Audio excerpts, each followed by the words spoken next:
Hello, bonjour tout le monde.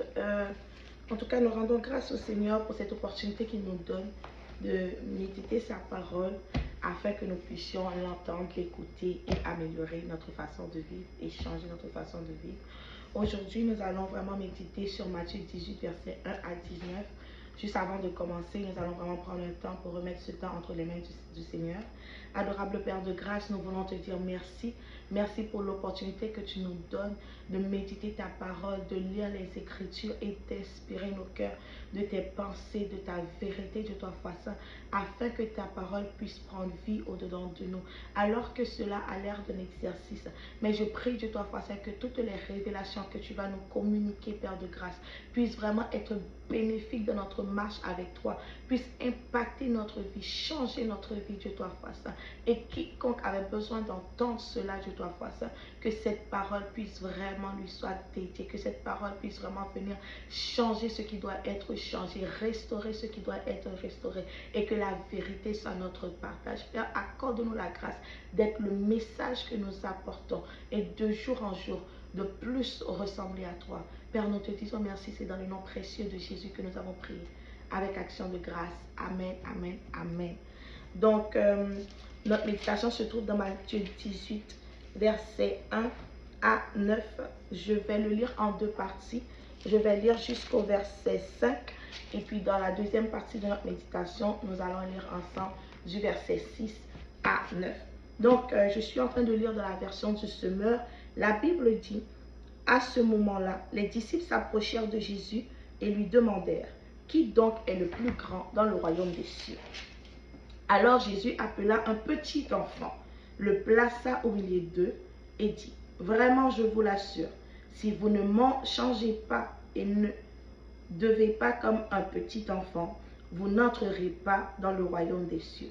C'est pourquoi le plus grand dans le royaume des cieux est celui qui s'abaisse comme cet enfant, et celui qui accueille en mon nom un enfant comme celui-ci, accueille moi-même.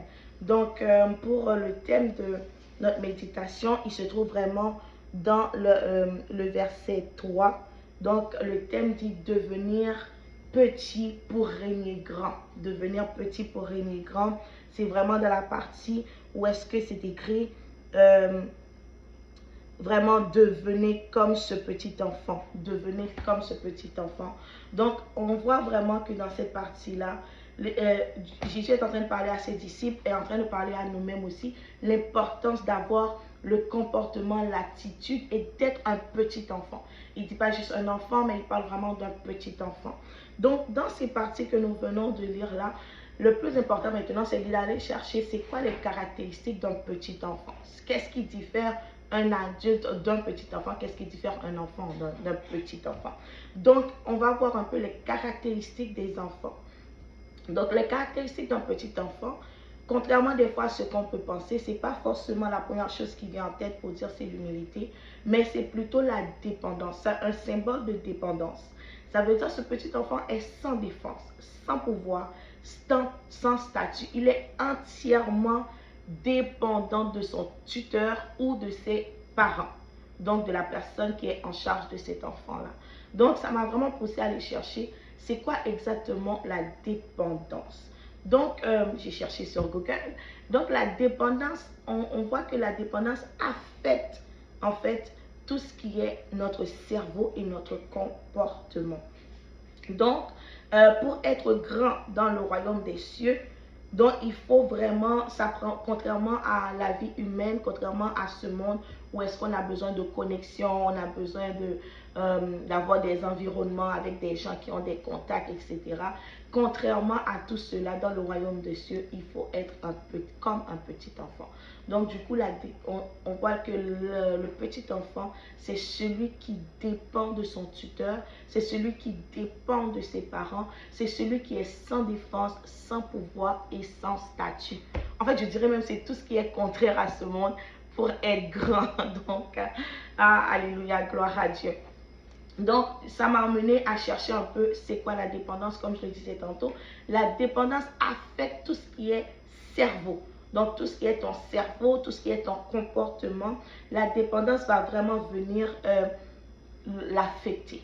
Par exemple, si on prend l'exemple de quelqu'un qui a des dépendances à l'alcool ou à la drogue, donc on peut dire dépendance ou addiction, c'est des synonymes, on va voir que ces personnes-là, dès qu'on les regarde, dès on rentre en communication avec ces personnes, on va se rendre compte qu'il y a un manque de lucidité. On va se rendre compte qu'il y a quelque chose qui n'est pas normal. Tu vois que la personne est dépendante de quelque chose, même dans son comportement. Et ce que j'ai remarqué, c'est que, par exemple, toutes les personnes qui ont les mêmes addictions, ils vont à peu près avoir les mêmes types de comportements. Donc, ils vont avoir, par exemple, si c'est des personnes, par exemple, souvent tu vas entendre leur famille dire que, par exemple, elle peut sortir un soir, puis elle revient après 3 jours, après 4 jours. C'est un peu tout ce qui est fugue. C'est des personnes, en fait, qui manquent de lucidité, les paroles ne sont pas claires. Par exemple, si on prend l'alcool, la drogue, c'est des personnes qui vont manquer de stabilité, même quand ils vont marcher. Pourtant, tu vas voir que même quand ils ne sont pas sur l'effet de cette addiction-là, tu vas quand même voir qu'il reste un peu de nuance. Maintenant, quand le Seigneur demande à ce qu'on soit comme un petit enfant, on voit qu'on doit dépendre de notre tuteur. Maintenant, qu'est-ce que ça implique vraiment dans le royaume des cieux? Parce que c'est sûr que nous, on ne va pas être addict ni dépendant par des substances physiques humaines, mais vraiment, le Seigneur nous demande dans ce cas-ci que la substance à laquelle nous devrions être addicts, que nous devrions être dépendantes, c'est le Christ lui-même. Donc là, quand j'ai poussé un peu, j'ai vu que c'était vraiment une bonne chose d'être un petit enfant. C'est une bonne chose d'être dépendante de Dieu. Parce que quand tu deviens dépendant ou dépendante de Dieu, ça t'emmène, ça affecte ton cerveau. Donc, quand on parle de cerveau, on va voir la dimension du système de pensée. Donc, ça veut dire que quand tu deviens addict, quand tu deviens dépendante de Christ lui-même, ton cerveau va être affecté par le Christ. Donc, ta façon de penser, ton mindset sera affecté.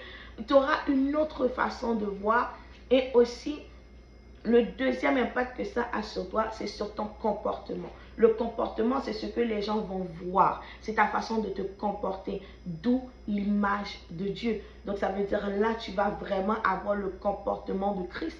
Et tu vas voir que toutes ces personnes-là qui vont avoir Christ, tous ces petits-enfants-là qui vont avoir Christ comme substance à laquelle ils sont dépendants, ils sont addicts, ils vont partager et développer le même comportement qui est le comportement qui est en Jésus-Christ. Amen. Waouh. Je sais que je vais vite. En tout cas, je n'ai pas beaucoup de temps. Gloire à Dieu. C'est vraiment, ce temps de méditation m'a vraiment emmené vraiment à voir les bienfaits en fait d'être ce petit enfant-là dont Jésus nous parle. Et puis, on voit aussi que on a parlé de dépendance, mais aussi on a parlé de sans défense, sans pouvoir et sans statut. Ça m'a vraiment comme touché. Et puis je me suis rendu compte, on peut être sans statut, donc sans, mais on est fort. Par exemple, il y a des personnes qui n'ont pas forcément un statut dans le pays, mais c'est des personnes physiquement robustes, donc ils sont capables de se défendre eux-mêmes.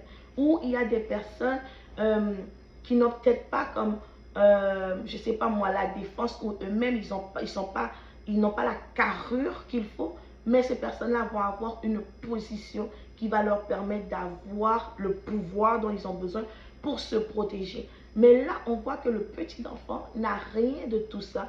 Donc, ça veut dire que c'est quelqu'un sans défense. Et quand on lit cela, on peut voir que c'est un désavantage, mais on va voir bientôt que c'est un avantage. Parce que si on prend l'exemple de la fille ou de l'enfant du président, l'enfant du président n'est pas celle ou celui qui passe son temps à se dire comment je fais pour ma sécurité, je dois assurer ma sécurité, je dois trouver des gens pour me sécuriser. Non, c'est le père qui s'en occupe. C'est la position que l'enfant occupe à cause de son père qui lui permet d'être sécurisé. Et des fois, ça va dépendre du lieu que la personne va être, de l'événement qui va être organisé. Et en fait, la sécurité de cet enfant-là va jouer par rapport à cet environnement-là. Admettons, si l'enfant est, par exemple, on va prendre l'exemple des États-Unis, est à la Maison Blanche, peut-être que la sécurité va être un petit peu moins rapprochée parce que déjà, elle est déjà dans un lieu sécurisé. Mais si elle doit aller dans un événement où est-ce qu'on l'invite, on va avoir tout un cortège vraiment pour la protéger. Alors, c'est la même chose avec le Seigneur. Quand nous décidons d'être ce petit enfant-là, le Seigneur s'assure que nous ayons ce pouvoir, cette statue en Jésus-Christ, cette protection dont nous avons besoin, dépendamment de la situation dans laquelle nous nous retrouvons. Donc, c'est vraiment un avantage parce que quand nous regardons nous-mêmes de nos propres forces, peut-être que comme moi aussi, on a déjà essayé de se protéger nous-mêmes, on a vu qu'on n'a pas le pouvoir qu'il faut, on n'a pas la capacité nécessaire pour nous protéger comme ça devrait être. Alors, c'est un avantage d'être dépendant de Dieu, d'être sous la tutelle de Christ afin que la couverture, la protection que nous recevons viennent directement de Dieu lui-même. Amen.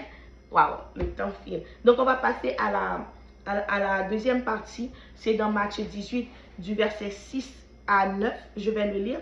Si quelqu'un devrait causer la chute de l'un de ses petits qui croient en moi, il faudrait mieux que l'on lui attache au cou une de ces pierres de mûle que font tourner les ânes et qu'on le précipite au fond du lac. Quel malheur pour le monde qu'il y ait tant d'occasions de chute. Il est inévitable, il n'y met malheur à celui qui crée de telles occasions. Si ta main ou ton pied cause ta chute, coupe-les et jette-les au loin. Car il vaut mieux pour toi entrer dans la vie avec une seule main ou un seul pied que de garder tes deux mains et tes deux pieds et d'être jeté dans le feu éternel. Si ton œil cause ta chute, arrache-le et jette-le au loin. Car il vaut mieux pour toi entrer dans la vie avec un seul œil que de conserver tes deux yeux et d'être jeté dans le feu éternel. Si on prend à peu près les premiers versets, moi je dirais vraiment, c'est l'avantage, en fait c'est l'avantage que tu as d'être vraiment sur la protection de Dieu. C'est la démonstration de la puissance que possède un petit enfant. Parce que la Bible dit que si quelqu'un devrait causer la chute de ce petit enfant-là, voici ce qui va arriver. Waouh, quelle protection divine, quelle démonstration de puissance en étant un petit enfant.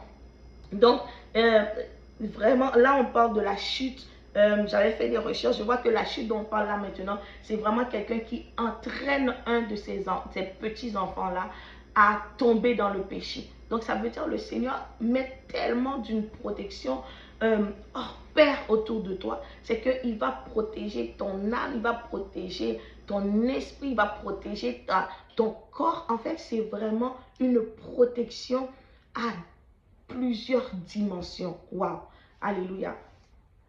Et aussi, bon, à partir du verset 7, on voit vraiment que pourquoi il faut vraiment être ce petit enfant-là pour hériter du royaume des cieux. Parce que la Bible nous dit, peu importe ce qui t'empêche de rentrer dans le royaume de Dieu, mieux vaut l'arracher, mieux vaut t'en séparer.